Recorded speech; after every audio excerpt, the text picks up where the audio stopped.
मुंबईमध्ये रात्रभर पावसाची संततधार. मध्य मुंबईत ठिकठिकाणी पाणी साचण्यास सुरुवात. दादर पूर्व, सायन गांधी मार्केट, माटुंग्यात पाणी साचलं. मुंबईमध्ये पुढचे 3 ते 4 तास पावसाची संततधार कायम राहणार. हवामान खात्याची माहिती. पश्चिम आणि हार्बर मार्गावरची रेल्वे वाहतूक 5 ते 10 मिनिटं उशिरानं सुरू, तर मध्य रेल्वेची रेल्वे सेवा 15 ते 20 मिनिटं उशिरानं सुरू. ठाणे, कल्याण, डोंबिवली आणि नवी मुंबईमध्ये सुद्धा पावसाची दमदार बॅटिंग, तर पालघर, वसई विरारमध्ये सुद्धा मुसळधार पाऊस सुरू. जुलै महिना संपत आला तरी मराठवाड्यातली धरणं तळालाच. जायकवाडीसह येलदरी आणि लोअर दुधनाच्या पाणीसाठ्यात अजूनही वाढ नाही. मराठवाड्यात पिण्याच्या पाण्याची स्थिती बिकट होण्याची शक्यता. रत्नागिरी जिल्ह्यामध्ये आज पावसाचा रेड अलर्ट. लांजा तालुक्यातनं वाहणाऱ्या काजळी नदीच्या पाणी पातळीत वाढ. भात शेतात शिरलं पाणी. रत्नागिरीतल्या लांजा तालुक्यातील अंजणारी इथल्या प्रसिद्ध दत्त मंदिर पाण्याखाली. काजळी नदी पात्राबाहेर आल्यामुळे दत्त मंदिराच्या परिसरात पाणीच पाणी. सांगलीतल्या चांदोली धरण परिसरात पुन्हा अतिवृष्टी. 24 तासात 85 मिलीमीटर पावसाची नोंद. चांदोली धरणातनं 1649 क्युसेक्सनं वारणा नदीमध्ये विसर्ग सुरू. सिंधुदुर्ग जिल्ह्यामध्ये दमदार पाऊस सुरूच. जिल्ह्यातील 21 धरणांमधनं पाण्याचा विसर्ग सुरू. जिल्ह्यातील सर्वात मोठं तिलारी धरण, 2 मध्यम धरणं आणि 13 लहान धरणं ओव्हरफ्लो. भंडाऱ्यातल्या गोसेखुर्द धरणाच्या पाणी पातळीत वाढ. गोसेखुर्द धरणाचे 19 दरवाजे अर्धा मीटरनं उघडले. दरवाजांमधनं 78,191 क्युसेक्सनं पाण्याचा विसर्ग सुरू. खडकवासला धरण क्षेत्रातही पाणी साठा वाढला. खडकवासलासह 4 धरणांच्या पाणी साठ्यात मोठी वाढ. गेल्या वर्षीच्या तुलनेत यंदा पाणी साठा अधिक, त्यामुळे पुणेकरांची पाण्याची चिंता मिटली. मुंबईला पाणी पुरवठा करणाऱ्या धरणांमधल्या पाणी साठ्यात वाढ. सध्या 7 धरणांमध्ये 38.47% पाणी साठा. सिंधुदुर्ग जिल्ह्यामध्ये मुसळधार पाऊस सुरू. पावसामुळे होडावडे पूल पाण्याखाली. वेंगुर्ला बेळगाव राज्य मार्गावरची वाहतूक ठप्प. या मार्गावरील वाहतूक वेंगुर्ले मठ मार्ग सावंतवाडी अशी वळवण्यात आली. नंदुरबार जिल्ह्यामध्ये 90% पेरण्या पूर्ण, मात्र अजूनही काही भागात दमदार पावसाची प्रतीक्षा कायम. लघु आणि मध्यम प्रकल्पात अवघा 50% पाणी साठा. पुण्यातल्या काही भागांमध्ये हलक्या पावसाची शक्यता, तर घाट परिसरात मुसळधार पावसाची शक्यता. नागरिकांना सतर्कतेचं आवाहन. रायगड, पुणे आणि साताऱ्यातल्या डोंगराळ भागासाठी ऑरेंज अलर्ट जारी. धुळ्यातल्या शिंदखेडामध्ये पावसामुळे कापसाचं पीक पाण्याखाली गेल्यानं शेतकऱ्यांचं नुकसान. शेतकऱ्यांसमोर दुबार पेरणीचं संकट. नुकसानाचे पंचनामे करून भरपाई द्या, शेतकऱ्यांची मागणी. पूजा खेडकर यांची आई मनोरमा खेडकरांना पुणे पोलिसांनी महाडमधनं केली अटक. शेतकऱ्यांना धमकावल्याप्रकरणी मनोरमा खेडकर अटकेत. पुणे पोलिसांच्या नोटिशीनंतर वाशिम पोलिसांनी 1.5 तास पूजा खेडकरांचा जबाब नोंदवला. शासकीय विश्रामगृहात जात खेडकरांचा नोंदवला जबाब.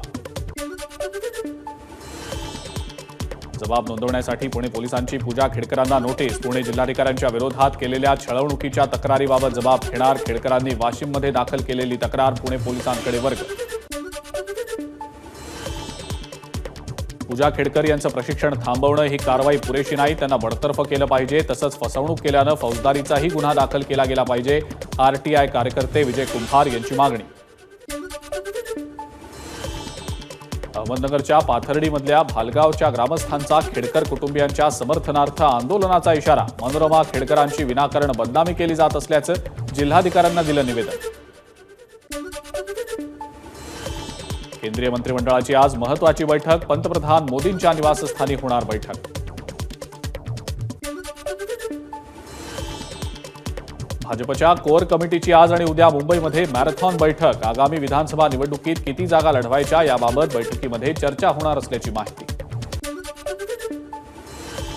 विधानसभा निवडणुकीसाठी आजपासून मुख्यमंत्री एकनाथ शिंदेंच्या अध्यक्षतेखाली बैठकांचं सत्र. मंत्री, नेते, उपनेते, शहर प्रमुख आणि जिल्हा प्रमुख अशा 60 जणांची बैठक. अनेक महत्त्वाचे निर्णय होण्याची शक्यता. उपमुख्यमंत्री अजित पवार आज पुण्यामध्ये. अजित गव्हाणेंनी हातात तुतारी घेतल्यानंतर अजित पवार खडबडून जागे. उर्वरित पदाधिकाऱ्यांची बोलावली बैठक. नवा शहराध्यक्ष निवडला जाण्याची शक्यता.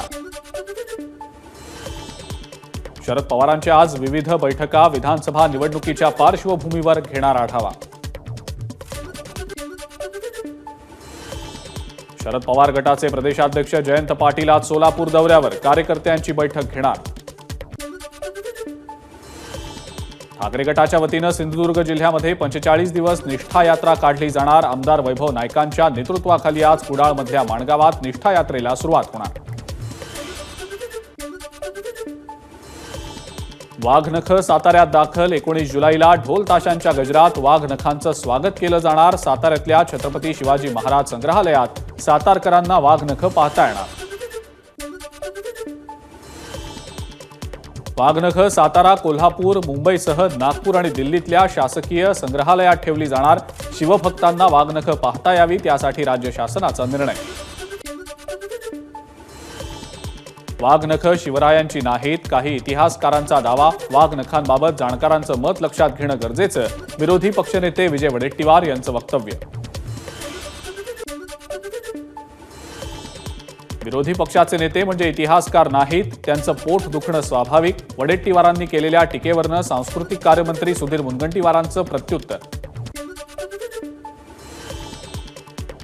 अजित पवारांची राष्ट्रवादी 80 जागांसाठी आग्रही.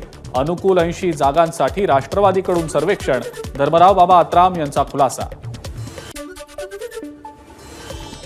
अनिल देशमुखांच्या विरोधात राष्ट्रवादीकडे तुल्यबळ उमेदवार. देशमुखांविरोधात राष्ट्रवादी काँग्रेसचा विशेष प्लॅन.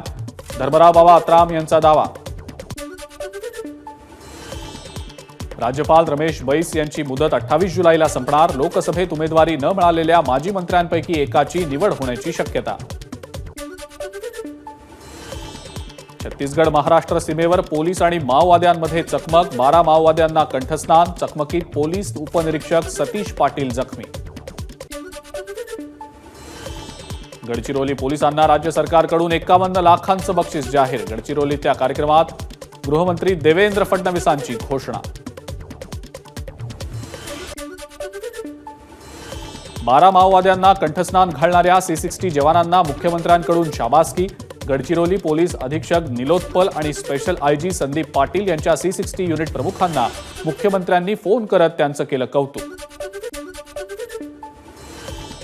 नागपुरात अत्याधुनिक कंट्रोल अँड कमांड सेंटरचं देवेंद्र फडणवीसांच्या हस्ते उद्घाटन. या कंट्रोल सेंटरला नागपूरमधल्या 5000 CCTVंचा ऍक्सेस. तसंच आता गुन्हेगारांना त्यांच्या आवाजावरून देखील शोधता येणार.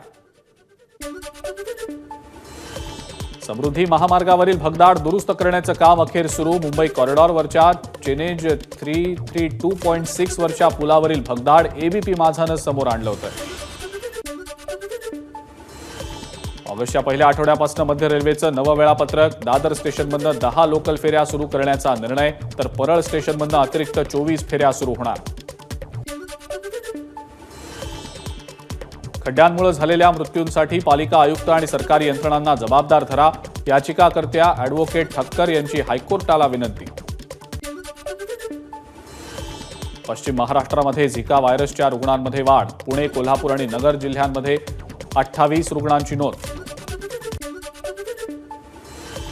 पुणे शहरामध्ये झिका बाधित आणखी 3 रुग्णांची नोंद. लोहगावमधील 49 वर्षीय पुरुष, सहकारनगरमधील 14 वर्षीय मुलगी आणि कोथरूडमधील 27 वर्षीय महिलेचा समावेश. पुण्यातल्या झिका बाधितांची रुग्णसंख्या 24 वर.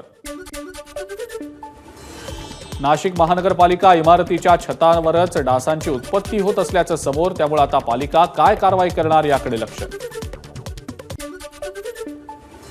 मुंबई गोवा महामार्ग आज आणि उद्या दुपारी 12 ते 4 दरम्यान बंद राहणार. कोलाड इथल्या पुई म्हैसदरा पुलाचे गर्डर बसवण्यासाठी महामार्ग बंद राहणार. विशाळगड हिंसाचार प्रकरणातील मुख्य आरोपींच्या शोधासाठी कोल्हापूर पोलिसांची 2 पथकं रवाना. पुण्यातील रवींद्र पडवळ आणि कोल्हापुरातील बंडा साळुंखे यांचा पोलिसांकडून शोध सुरू. 14 तारखेच्या घटनेनंतर दोघेही फरार. ABP माझा, उघडा डोळे बघा नीट.